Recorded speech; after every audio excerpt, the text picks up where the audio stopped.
Me vas a perdonar, Cándido, pero en este programa tenemos unos mensajitos siempre para, como es una especie de homenaje, de humilde homenaje al invitado, pues queremos que hemos hecho partícipes a otras personas.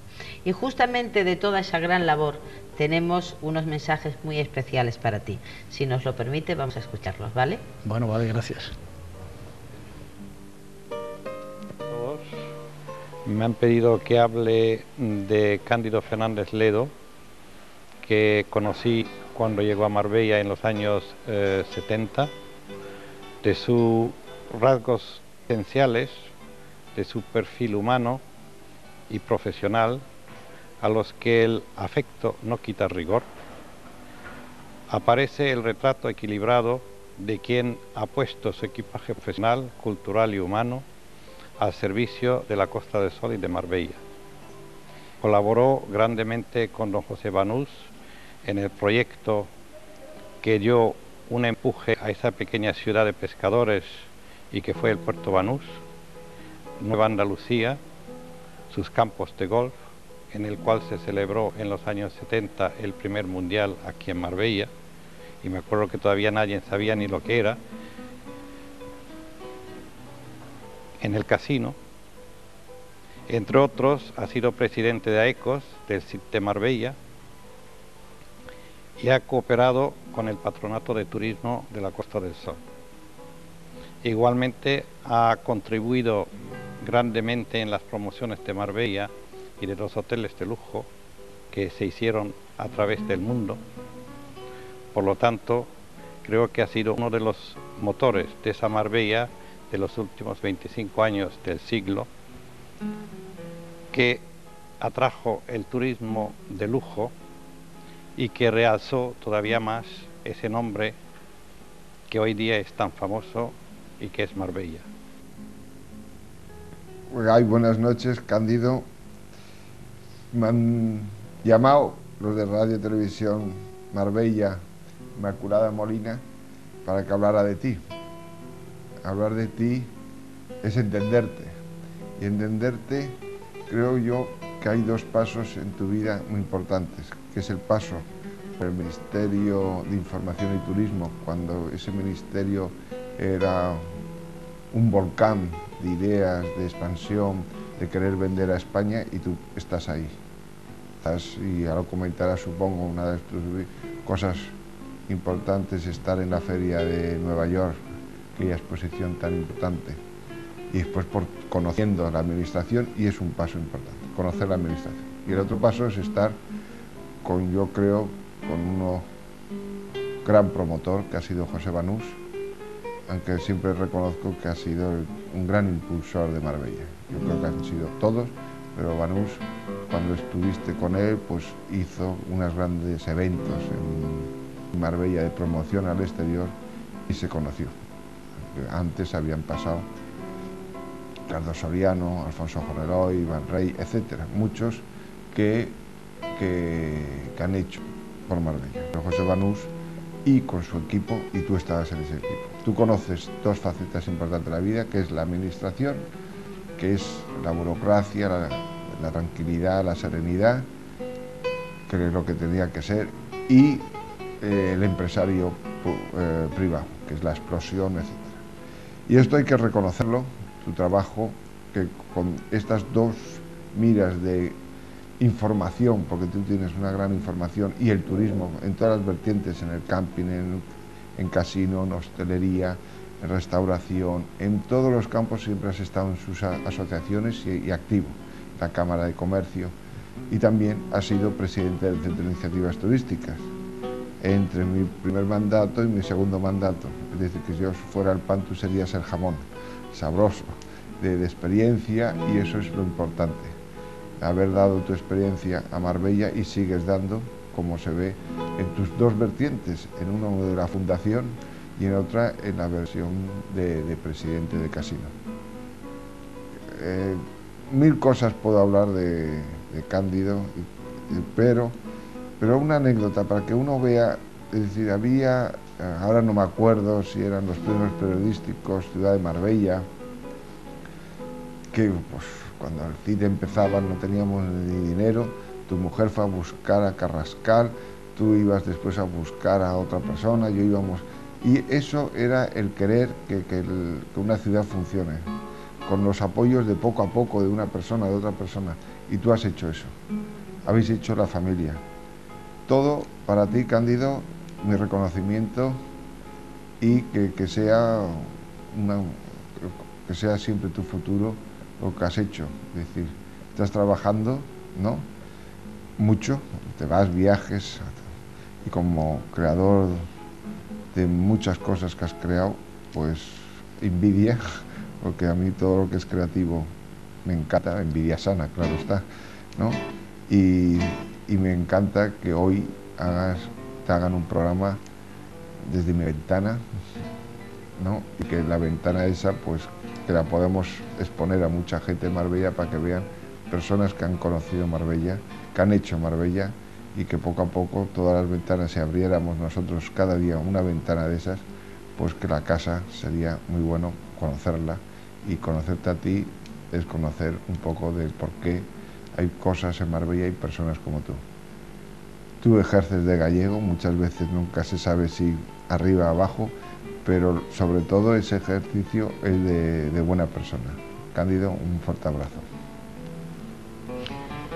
Qué bonito, Cándido. Dos amigos, dos artífices de la Costa del Sol, dos grandes hombres y dos grandes personas. Bueno, yo te lo agradezco mucho, porque yo concretamente, lo que pasa es que no se crean todo lo que dicen, ¿no? Quiero decir que son dos grandes amigos, dos grandes profesionales, dos personas con las que yo he trabajado siempre muy a gusto y con las que, para qué decirlo, les tengo un gran cariño, porque han sido siempre buenos amigos. Qué bonito lo del motor, de la Costa del Sol. Y te voy a decir, precisamente como esto, uno de los motores, o por lo menos también que tú creaste, que tú fuiste partícipe, fue el Patronato de Turismo, ¿no? Y me parece, vamos, bueno, si no me equivoco. Bueno, yo estuve en el Patronato de Turismo del año 1987 al año 1977 al año 1981. Estaba en el Patronato de Turismo porque yo formaba parte, era vicepresidente de la Asociación de Urbanizadores de la Costa del Sol. Hay que tener en cuenta que Nueva Andalucía era fundamentalmente una empresa promotora y una empresa urbanizadora. Es cierto que teníamos hoteles, es cierto que teníamos campos de golf, es cierto que había pues una serie de restaurantes, pero no es menos cierto que la actividad fundamental era la actividad urbanística. Totalmente. Mi contacto fundamental era con las personas relacionadas con el urbanismo, como lo fue en su día con Juan Orbaneja, como fue con Fernando Guizueta, con los cuales hemos luchado mucho por intentar cambiar muchas cosas, sobre todo temas legales como era el impuesto sobre solares sin edificar, etcétera, que afectaban en aquel momento a las urbanizaciones. Y andábamos mucho de un lado a otro, visitábamos hasta ministros con objeto de tener soluciones. La ley del suelo también se trató. Sí, tuvimos muchos contactos, muchos problemas, pero al fin y al cabo, pues de esta forma yo entré en el Patronato de Turismo, formaba parte de la Junta Directiva, y en el año 1980, concretamente al final del año 1979, un gran profesional de la Costa del Sol, que era Agustín Picasso, que en aquel momento estaba de presidente de la Asociación de Hostelería de la Costa del Sol, lo nombraron presidente del Patronato de Turismo. Entonces a mí me propusieron una serie de profesionales de la hostelería, pues que me hiciese cargo de AECOS, que era la Asociación de Profesionales de la Costa del Sol. Para mí aquello era un reto, era difícil por un lado porque la carretera no era la carretera como está actualmente. Yo tenía que desplazarme a Torremolinos, que de aquella estaban las oficinas allí hasta que después las cambiamos al Palacio de Congresos y Exposiciones. Tenía que desplazarme 3 veces a la semana. Era no solamente difícil porque se tardaba cerca de 1 hora en llegar, 1 hora en venir. Aquellas horas había que quitarlas de alguna manera, no del trabajo, que no podías hacerlo, porque familia. Yo tenía bastante trabajo, sino de tu propio descanso. Y había una serie de problemas que existían en aquel momento, que era una grave crisis en general y una crisis especial en el sector de hostelería.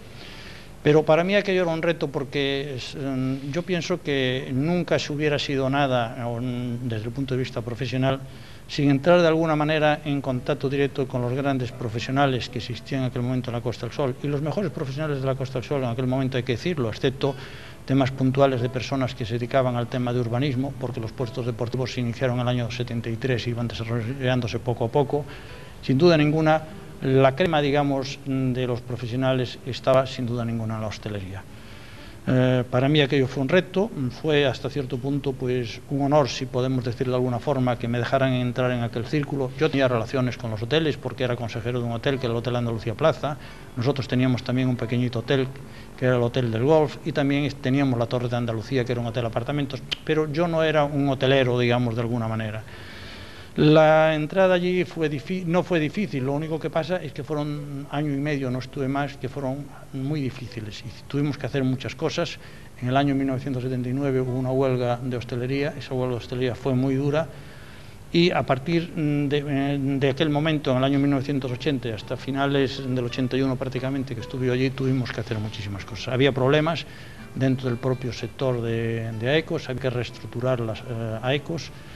Había que reestructurar el propio sector de hostelería, pues porque los hoteles se habían quedado anticuados, había una lucha de precios entre los diferentes hoteles, era necesario cambiar la legislación de alguna forma, había otros problemas graves como era preparar el convenio para el año siguiente, otros problemas que era la determinar los precios, si íbamos a mantener los mismos precios o los íbamos a los que había, o por lo tanto tenía que haber un incremento. Un momento crítico, ¿eh? Fue un momento muy difícil. Nosotros, para intentar hacer algo, hicimos un boletín informativo en el que íbamos haciendo actividades todos los días y las íbamos poniendo en conocimientos de los socios y los íbamos poniendo en conocimiento también de los medios informativos para que nos ayudasen de alguna forma. Ahí colaboró mucho conmigo en aquel momento un gran periodista que fue después director de Diario 16, que fue Juan de Dios Mellado, que es Juan de Dios Mellado. Pero había además otras cosas que eran importantes. Yo creo que fue una época, seguramente la época para mí más corta en ningún cargo, pero fue una época muy intensa. Había que preparar, entre otras cosas, pues el convenio del año siguiente, de 1980. Después de una huelga de hostelería era difícil. Por fin nos reunimos, porque aquí había que reunirse con los presidentes de los apartamentos, con el presidente del restaurante, de las salas de fiesta y tal. Llegamos a un acuerdo y conseguimos hacer un convenio muy rápido. Aquello fue una especie de milagro, pero lo hicimos pues bajando a la Plaza de Toros, es decir, ¿cómo lo hicimos? Pues yendo a visitar a los de comisiones obreras y a los de UGT en sus respectivos domicilios, diciendo, esta es nuestra situación, señores, estamos en esta forma, no podemos hacer otra cosa y esto es lo que podemos ofrecer. Afortunadamente salió bien el tema, pero había otros temas más importantes desde el punto de vista profesional que había que ir preparando. Había que montar una cooperativa de la Costa del Sol, que se venía hablando de ella, pero todavía no estaba la cooperativa organizada. Y había otros temas específicos, de los cuales yo voy a citar dos, por no alargarlo demasiado, que fue el tema de COTAL. En el año 1981 se iba a organizar COTAL. COTAL era la asociación de turismo de agentes de turismo hispanoamericanos, con los cuales venían también muchos escritores de turismo. Entonces, era la primera vez que ellos salían de Hispanoamérica, venían aquí a la Costa del Sol y teníamos que dar una imagen en un momento en que era difícil porque las cosas estaban muy complicadas, pero había que dar una imagen frente a estas personas. Estaba también un tema que influía bastante, pero que hubo también que organizarlo con sus problemas. Fue un tema muy conflictivo y muy delicado, que fue el Mundial 92. En el Mundial 92 había que preparar con la Federación Española, a través del Mundiotel, pues digamos los porcentajes que íbamos a tener cada una de las zonas turísticas. Ana Cándido, ¿ya se había fundado el CIT? No, es que tengo una duda. No, el CIT se fundó posteriormente. Después del 92. No, de aquella se fundó el CIT, se fundó con posterioridad, y de él ya te comentaré después alguna cosa porque creo que merece la pena. No, en aquel momento, pues sencillamente AECOS funcionaba, era la hostelería de la Costa del Sol, y funcionábamos a través de la Costa del Sol. Yo creo que en aquel momento había menos diferencia entre Marbella y las demás zonas, es decir, hablábamos más de la Costa del Sol. ¿Por qué? ¿Estamos hablando de qué año? Estamos hablando 89? Concretamente entre el año 1979, yo tomé posesión, creo que fue el 6 de diciembre del año 1979, 80 y parte del 81. Fue una época, ya te digo, bastante complicada, pero fue una época que para mí me produjo una gran satisfacción. A mí me la produjo porque aprendí mucho en aquella época. Era, como te digo, había que luchar mucho, pero había grandes profesionales. Enrique que colaboraron desde el vicepresidente, el que estaba de tesorero, Santiago Payo, en fin, había mucha gente que colaboró, hicimos un equipo, montamos incluso comisiones en cada una de las distintas zonas. En Marbella, por ejemplo, pues nombramos quién era la persona que iba a coordinar todos los problemas de Marbella de la hostelería y quién iba a ser sino Francesco Perlac, que era sin duda ninguna uno de los mejores y ha sido siempre profesionales de la zona. En su sector siempre ha sido indiscutible, independientemente de sus conocimientos en otros aspectos.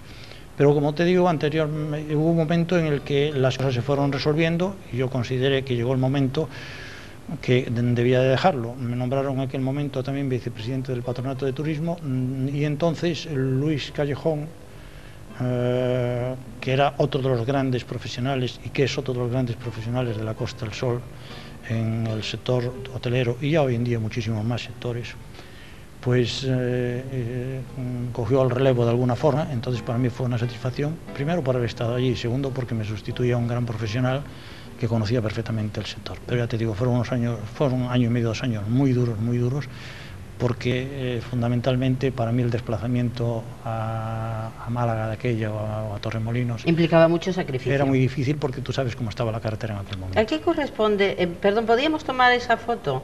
Si es que creo que se está haciendo entrega de algún reconocimiento. Sí, bueno, esto es ya estando en el CID.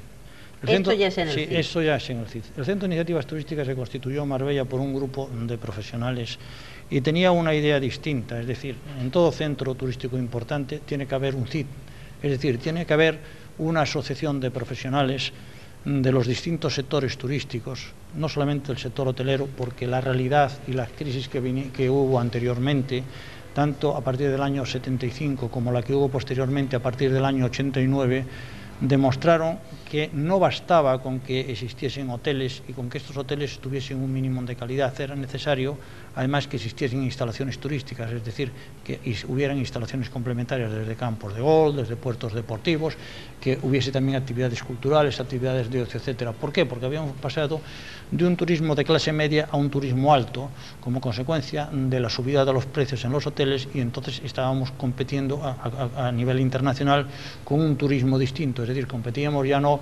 competíamos con Marruecos, ya no competíamos solamente con los que iban a Egipto, con los que iban a Grecia, empezábamos a competir ya, y que era lo que queríamos hacer, con los que iban a Monte Carlo o con los que iban a Niza. El turismo era distinto y entonces había que montar las instalaciones de otra manera. Entonces, un grupo de profesionales, como ya te decía, entre los que estaba, por supuesto, Íñigo, que fue uno de los motores iniciales, Francesco Perlac, Paco García, que en aquel momento estaba en Puente Romano, y Pepe Luque, entre otros, junto con Vilón, montaron el Centro de Iniciativas Turísticas. La idea del Centro de Iniciativas Turísticas era muy clara, era agrupar a la iniciativa privada, es decir, pensar por una vez que en Marbella, la mayor parte de los que vivimos en Marbella vivimos del turismo, y que como consecuencia todos debemos de colaborar a que haya el ambiente turístico sea bueno, y que como consecuencia que los hoteles estén en las mejores condiciones. Es un compromiso de todos. Exactamente, es un compromiso de todos. Y también, por otro lado, hacía falta una asociación que mantuviera contacto con la administración, tanto con el Ayuntamiento de Marbella como con la Junta de Andalucía, pues en fin, para ver qué es las soluciones o los problemas que podían existir en Marbella y qué soluciones tenía.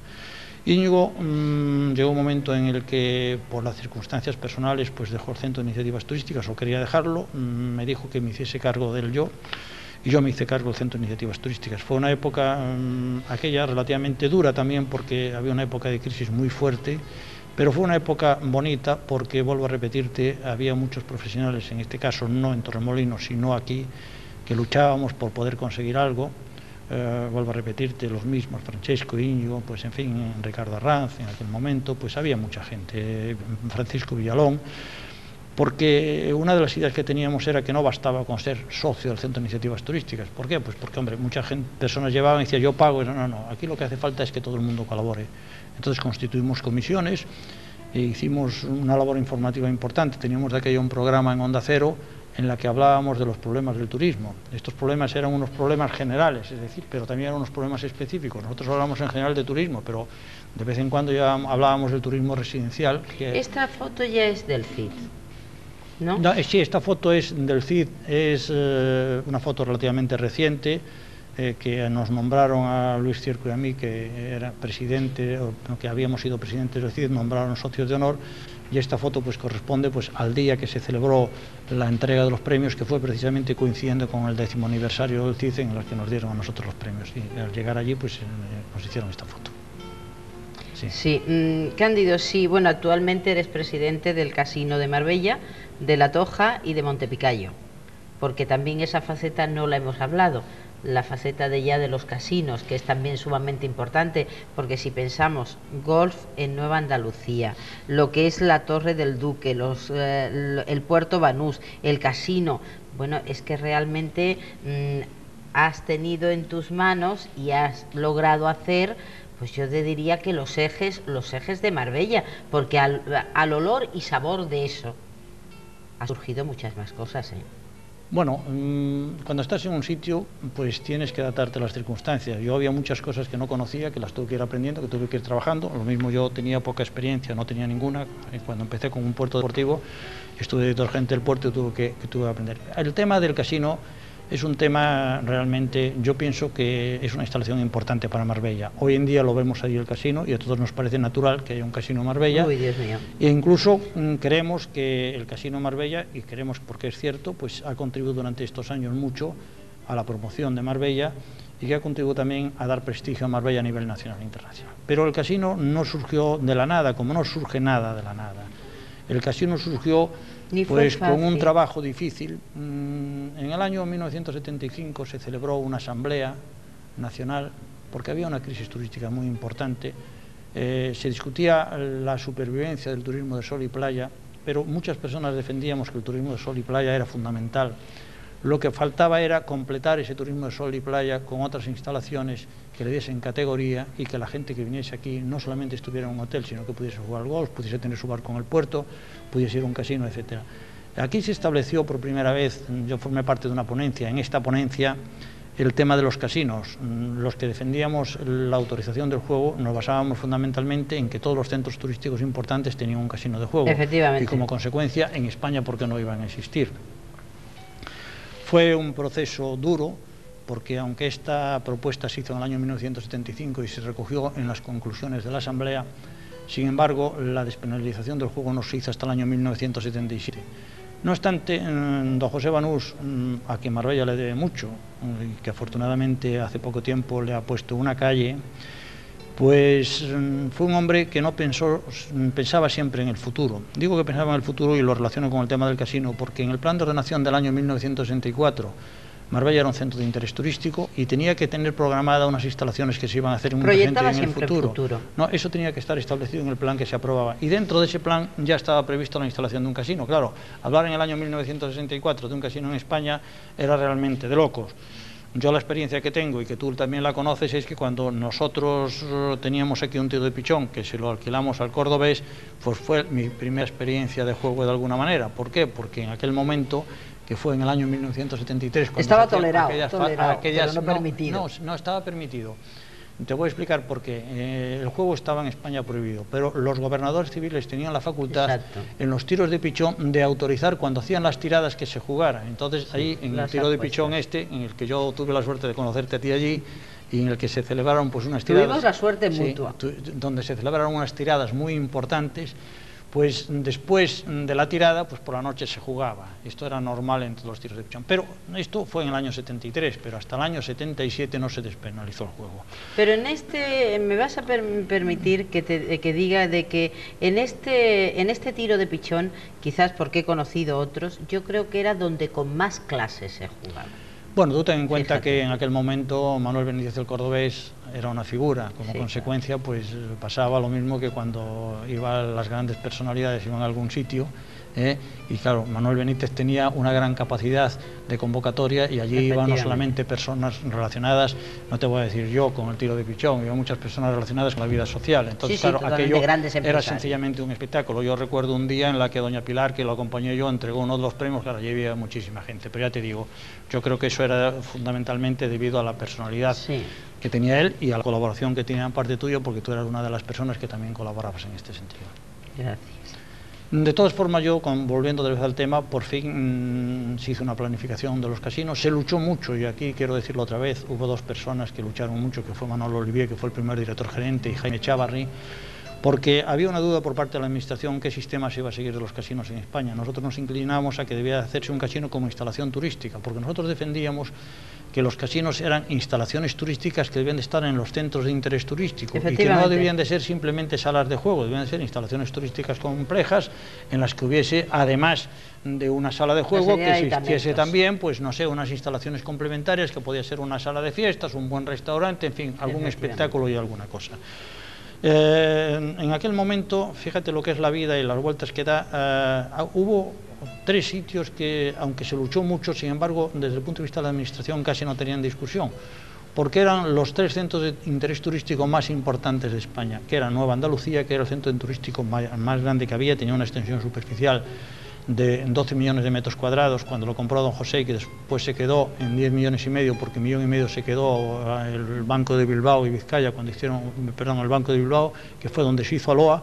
Pues era un centro muy grande, pero estaba bastante desarrollado. Como consecuencia, con un puerto Banús, que era sin duda ninguna, pues no sé, pues prácticamente el estandarte del turismo de la Costa del Sol, pues yo creo que Marbella, a pesar de toda la lucha que hubo, no fue discutible. Pero también se dieron otros 2 centros de interés turístico que también estaban bastante desarrollados, y es curioso porque en estos centros de interés turístico en este momento estoy yo relacionado, porque pertenece al mismo grupo de CIRSA en el que yo estoy de presidente, que es precisamente La Toja, porque era un centro de interés turístico importante que de aquello llevaba el Banco Pastor, y Monte Picayo, que era también otro centro de interés turístico importante.